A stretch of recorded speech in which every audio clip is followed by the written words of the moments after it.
Thank you. When I was told I would be speaking on Proposition 31, the title is State Budget Process Changes. Doesn't that sound interesting? I thought I got to jazz this one up. We've got to get your attention up here because this is actually a pretty important one. And so we're going to call this one the good, the bad, and the ugly. And this is because of our good friend Clint Eastwood and what he did at the Republican convention. He was the star in that movie. Okay, let's talk about what's good in Proposition 31. It establishes a 2-year budget cycle for the state.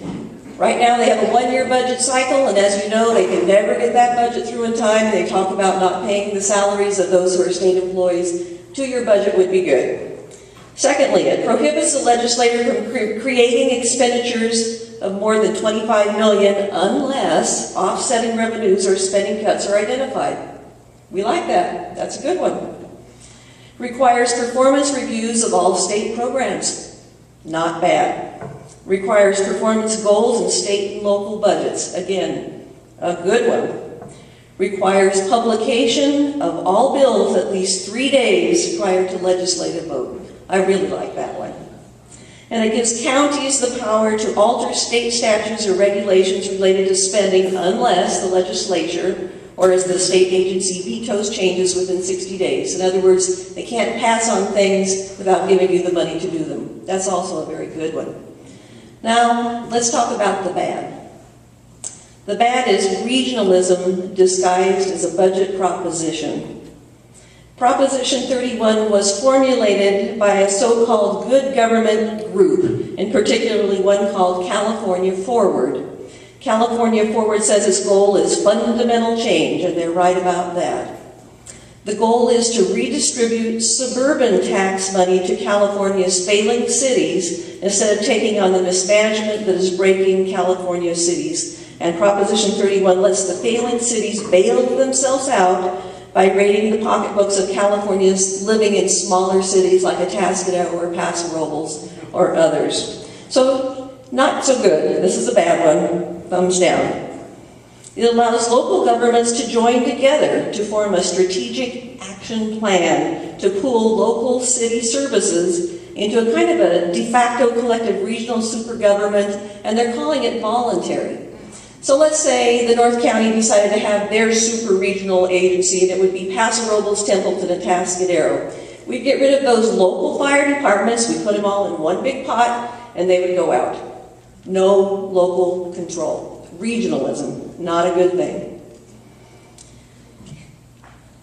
Proposition 31 deploys powerful incentives to effectively force the creation of these regional supergovernments. To begin with, cities that join these regional collectives, and only those cities, can effectively waive their stringent or onerous state laws and regulations by creating their own lax version of these rules.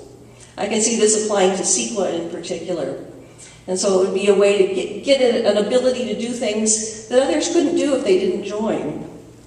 Next, Proposition 31 channels a portion of state sales tax revenue to cities that join the regional governing collectives, and only those cities. So they get more money.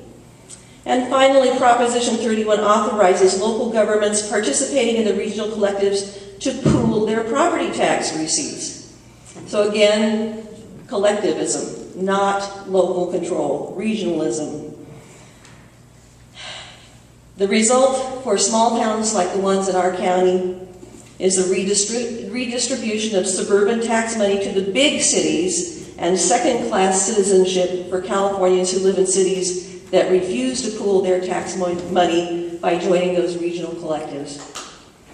Here's the really ugly part, at least to me. I think it's very ironic that a proposition supposedly designed to further government budget transparency now threatens to impose regionalism on California citizens by hiding it in a budget proposition without open debate. I would urge you to vote no on Prop 31. Thank you.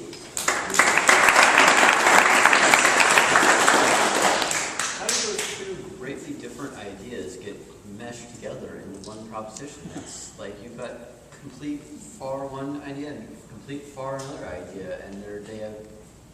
I think because if you don't have the ability or the willingness to dig into it, you will vote for it. That's the goal. And so so let's take some really nasty stuff and sprinkle some good stuff on top. Have we seen this before? Yes, we have. This is initiated by the legislature. I think it was actually initiated by California Forward, which is a group to revise it, but the legislature was involved with this, you're Yeah, correct. well, Roberta, if the legislature does not introduce this into the ballot, It would be at the bottom. yeah, the yes. rule says that there can be only one subject in an initiative petition or an initiative ballot initiative. Well, I don't know how they got around it, but they did. No, legislature introduces it. As long as it's introduced by the legislature, it can be a mishmash of everything. But if it's not, if it's referred to the electorate through initiative process, then the rule is one subject. Unless that's changed in the last 15 years. I don't think it is. Thank you, John. Yes, in the back. Isn't this something that is being seen all over the United States, though? I've heard of other like Chicago and big cities like that, or that's some friends who live in the suburb. I think this plays into something, sir, I don't know if you're aware of something called Agenda 21, which is a regional move to take resources, whether they're natural resources or monetary resources, and regionalize them so that local control goes away. So yes, you are correct. Yes. You know, Jerry Brown has had regional government as a goal since his first term in office in the 70s, and he was pretty well squashed when he tried to do this back then. Now we have things like the Regional Water Quality Control Board, the Air Pollution Board, the Integrated Waste Management Authority making laws which are not accountable to the local population. Authority is diffused, and you've had some experience with that, I'm sure. I definitely have. As a city council person, I sit on various regional boards. The Air Pollution Control District, please don't throw eggs. Somebody has to sit on it. And they definitely do tell us at the city level what we need to do. Because they're not elected individually to that board, they actually have very little accountability. So we come up with laws and rules that don't really fit us. I think the best example would be the Integrated Waste Management, which is imposing the bag ban.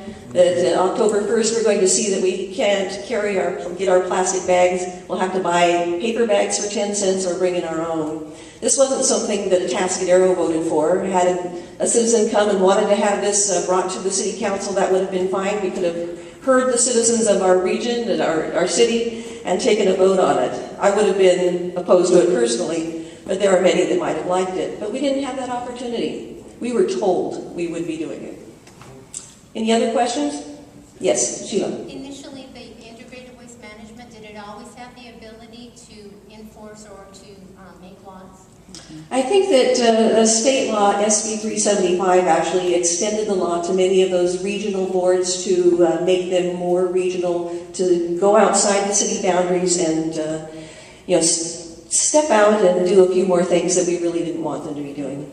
But it's actually a regional state law, and it promotes that all throughout California.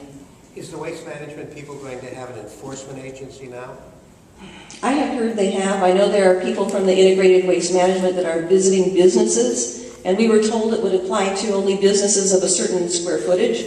But if they were selling any type of food products, even a little store at Rinconada, if you know that one, going to Santa Margarita Lake, they sell bait and Cracker Jacks, that's about it. And they were going to have to do this as well because they're selling food. So these people are now like planning enforcement officers? I believe they are. I don't sit on that particular board myself, but I would bet you that that would be the case, yes. Yes, it is. Yes. Whatever happened to our separation of powers? We have legislative, judicial, and, it's all mixed together into these boards. It's just ridiculous. I'm afraid that question is above my pay grade. Okay, any others? Thank you.